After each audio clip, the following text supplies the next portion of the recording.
আপনি সারাদিন যদি কোনো আপনার ওই যে নেতার কাছে দৌড়ান যে আমার ছেলের চাকরি, আমার এটা করেন, আমার এটা করেন, দেখবেন যে এটা হয় নাই।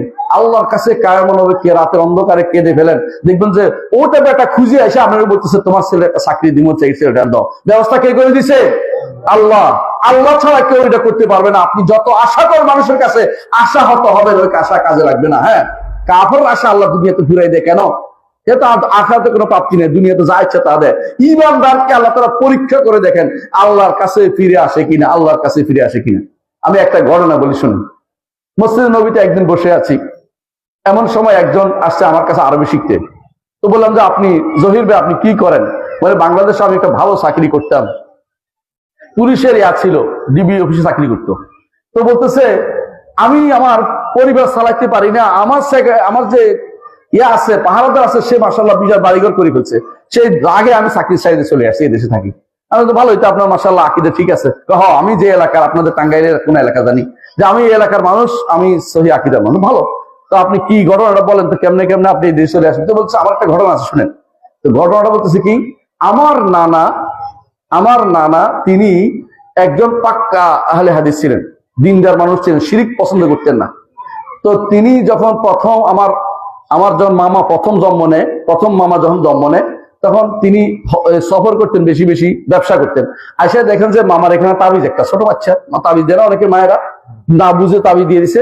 উনি বলছে এই তাবিজ লাগাইছে কে? তাবিজ খুলে বলে সাবধান, তাবিজ খুলবে না, ছেলেটা মারা যাবে, কবিরাজ বলছে, তো মরে গেলে মরে যাবে, তাবিজ দিয়ে ছেলে বাঁচাবো না, তাবিজ দিয়ে আমি ছেলে বাঁচাবো না। ঠিকই খুলছে, কিছুক্ষণ পরে ছেলেটা মরে গেছে। আপনি কি চিন্তা করতে পারছেন এটা কি তাহলে কি তাবিজে বাঁচাইছিল? না, তার ওই সময় মৃত্যুটা লেখা ছিল, এই সময় মৃত্যুটা লেখা ছিল, ওই সময় মৃত্যুটা লেখা ছিল, এই জন্য মরে গেছে। এই সময় ধরছে তোমার কারণে ছেলেটা মরে গেল, বলে আল্লাহ তাআলা নিয়ে গেছে, কোনো কথা নেই, আল্লাহ নিয়ে গেছে, আল্লাহ দিছিল, আল্লাহ নিয়ে গেছে। আল্লাহ দেখতে চায় আমি কি আল্লাহ সন্তুষ্ট প্রকাশ করি না সন্তুষ্ট প্রকাশ করি না। আল্লাহ দেখতে চাচ্ছে আমি কি তার প্রতি বেজার হই কি বেজার হই না, দেখতে চাচ্ছেন। তিনি বলতেছেন যে এইভাবে একে একে 7টা সন্তান তার মারা যায়, ছেলে হয়েছে 7টাই মরে গেছে, কোনোটাই তিনি তাবিজ দিতে না। যখনই তাবিজ দিচ্ছেন তখনই কেটে দিচ্ছেন। কয়দিন পরে শয়তান তাকে মেরে ফেলছে, কারণ শয়তানরা তো বসেই থাকে, তারা কিভাবে তার ঈমানটা হরণ করার জন্য। 8ম সন্তান হয়েছে মেয়ে, মানে ছেলে হয় নাই, আর মেয়ে হয়েছে। এরপরে আমার মা আর তাবিজ লাগায় নাই, রাগ করেন তাবিজ দিব না, তারা তোর বাপ তো কেটেই ফেলবে, এর চেয়ে এমনি থাকুক। তো আমার মা জীবিত ছিলেন, শেষ পর্যন্ত মরেন নাই। আমি সেই মায়ের সন্তান, আমি তাবিজ বাদে বেঁচে গেছি, এই জন্য আমরা তাবিজে বিশ্বাস করি না। আমি তখন বুঝছি মাশাআল্লাহ, সত্য ইমানদার না হলে এই ব্যক্তি এই কাজ করে নাই। ইমান যে তাবিজ দিয়ে বাঁচাইতে হইব না, পৃথিবীর অনেক দেশে তাবিজ দিয়েছে মানুষ বাঁচে না, আপনার সন্তান তাবিজ দিয়ে বাঁচতে হইব কেন? শিরিক দিয়ে বাঁচতে হইবে কেন? আপনার সঙ্গে ইমান উপর টিকে থাকতে হবে। আপনার ভালো মন্দের মালিক কে? একমাত্র আল্লাহ ব্যতীত কেউ আপনার ভালো মন্দ কিছুই করতে পারে না। আপনার বিপদ হলে তিনি শুধু উদ্ধার করবেন, তিনি শুধু উদ্ধার করবেন। ওয়াইজা মারিতু ফাহু ইয়াশফিন, যখন অসুস্থ হয় তিনি শুধুমাত্র আমার সুস্থতা দান করেন। আল্লাযী হুয়া ইউতঈমুনি ওয়া ইয়াসকিন, যিনি আমাকে খাবার ও পানি চিনিয়ে দেন, আর কেউ দেয় না, আর কেউ দেয় না। আমাকে খাবারের ব্যবস্থা কে করেন? আল্লাহ করেন। আচ্ছা, মানুষেরা শুধুমাত্র এই কবর টবর দেখেছি, ঠিক না? আর অন্যান্য যে সমস্ত প্রাণী আছে, গরু কি কবর দেখে? গরুর খাবারের ব্যবস্থা কে করে? আল্লাহ। এই যে যে মাছ আছে, এক একটা তিমি মাছ আমি শুনেছি, এক একটা তিমি মাছ নাকি একটা 17টা হাতির মতো বড়, আরো বড়। এগুলি একদিনে যা খায় আপনি পুরো 1 বছরও তা খান না। এক এক লোক মার ভিতরে দুনিয়া সব একসাথে খেয়ে ফেলে সব। আপনি চিন্তা করতে পারেন, ইউনূস নবীকে ওই মাছে গিলতে পারছে, কিন্তু এর ভিতরে জায়গা হয়ে গেছে, মানে তিনি মরেন না, এত বিশাল জায়গা পেটের ভিতরে। আপনি কত বড় মাছের ব্যাপার চিন্তা করে দেখেন, একটা মানুষ কত বড় হলে খাওয়া রয়েছে, সুবহান পড়তেছে, সুবহানাকা ইন্নী কুনতু মিনাজ জালিমিন পড়তেছে, এই শেষ কিন্তু ওগুলা দিতে হয়েছে। কত বড় মাছ এটা!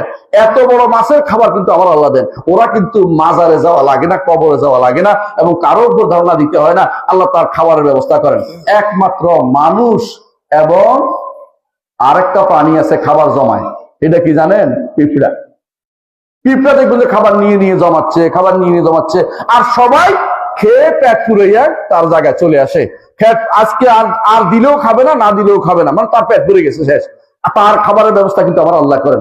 ওমা মিন দাব্বাতিন ফিল আরদি ইল্লা আলাল্লাহি রিজকুহা, জমিনের বুকে চলমান প্রতিটি প্রাণীর খাবারের ব্যবস্থা আমার আল্লাহ করেন। প্রাণী নয়, এই ছোট ছোট গোবরে পোকা আছে না, ওর খাবারের ব্যবস্থা কে করেন? আল্লাহ করেন। আপনি ও খাবারের ব্যবস্থা যদি কোনো করতে হইতো, কোনো যে নিজে করতে হইতো, তো তার কিন্তু জীবন দুর্বিষহ হয়ে যেত, বাঁচতে পারতো না। আপনার খাবারের ব্যবস্থা আল্লাহ করেন, আপনার পানির ব্যবস্থা আল্লাহ করেন, আপনার নিঃশ্বাসের ব্যবস্থা আল্লাহ করেন। নিঃশ্বাস আপনি কিনতে পারবেন না। কেউ মানুষ, এই যে করোনা হয়ে গেছে কিছুদিন, কয়েক বছর আগে, করোনার সময় মানুষ নিঃশ্বাস কিনছে পয়সা দিয়ে, হাজার হাজার টাকা, লাখ লাখ টাকা পয়সা দিতে হয়েছে, কিন্তু আপনার জন্য নিঃশ্বাসের ব্যবস্থা আল্লাহ তাআলা করে দিয়েছেন। নিঃশ্বাস বন্ধ হলে আপনি কৃত্রিম নিঃশ্বাসের ব্যবস্থা করে কষ্ট করে, কিন্তু আল্লাহ আপনাকে এই নিঃশ্বাসের ব্যবস্থা করে বিনা পয়সায় করে দিচ্ছেন। এইটা কিন্তু আমার রবের জিনিস, আপনি ওইটার দিকে মোটেই তাকান না। কোথায় কি সামান্য উপকার পাইছেন, এখন শিরকের ভিতরে লিপ্ত হয়ে গেছে, নাউজুবিল্লাহ।